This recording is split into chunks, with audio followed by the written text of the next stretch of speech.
Yes, ready, start. I am happy to be in the midst of veteran workers with lifelong devotion to the cause of rural welfare. I am sure the seminar which I have the honor to inaugurate will evolve a comprehensive and action oriented strategy for rural development. We cannot forget that more than 80% of our population lives in rural India, and the progress and prosperity of our nation depends entirely on how far we are able to improve the economic and social life of the rural masses. It has been my faith for nearly half a century, ever since I came under the influence of Mahatma Gandhi, that the key to the future development of our nation rested on our ability to bring about a total economic and social transformation of our villages, in which the real Indian lives. As a matter of fact, I prepared a blueprint on this question and sent it to Pandit Jawaharlal Nehru, where I mentioned the need of organizing the 700,000 villages in the country on a purposeful basis. At that time, I felt that if we could have an dedicated social worker or for every 7 villages, we would be able to energize the rural folk. What was required and is even now required is to have dedicated workers who will completely identify themselves with the problems, hopes, and aspirations of the pupil. The strategy for rural development that we evolve should have both a social and economic content. In my view, it should tackle the twin problems of ensuring maximum agricultural productivity and a massive growth of agro industries. In our country, there are a few pockets of rural prosperity, notably in some areas of Punjab and Haryana. If we analyze carefully the reasons for this, one finds invariably that it is only in areas where agriculture has been developed into a core of an industrial network that agrarian prosperity follows agricultural progress.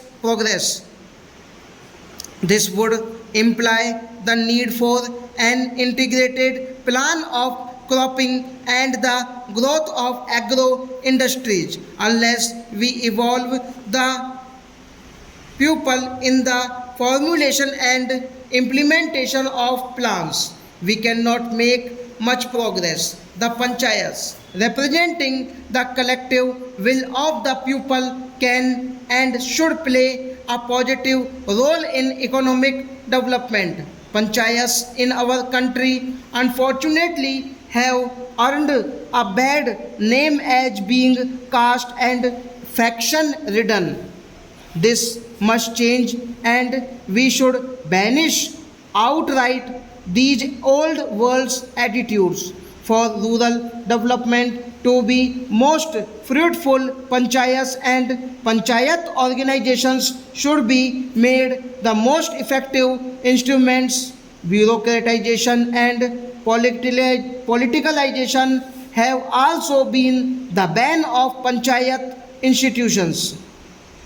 These factors could be obviated by emphasizing social accountability and voluntary action at grassroots levels.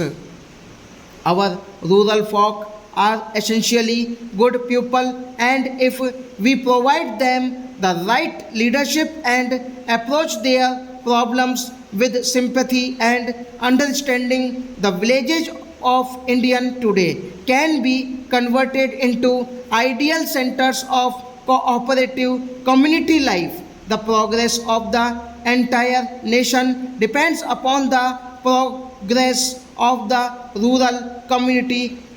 In my view, villages reconstruction with self-reliance and self-sufficiency as the two principal goals to be achieved in the most effective way to meet the challenges of poverty and unemployment. It is only through utilizing the available manpower resources in the best manner possible that we can achieve a breakthrough from the present stagnation. You are well aware of my emphasis on that setting of the landless through land colonization schemes.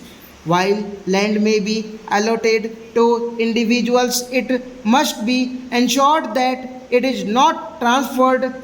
In our anxiety to provide land to the landless, we are not embarking on programs by which we are trying to give patronage and rights to individuals. Giving of an acre or two to an individual landless farmer, in my opinion, does not solve any problem, for he does not have the necessary wherewithal for the development of the land and putting it to productive purpose. Such uneconomic holdings usually go back to the money lenders or to the big farmers who try ultimately to deprive these poor persons of the land.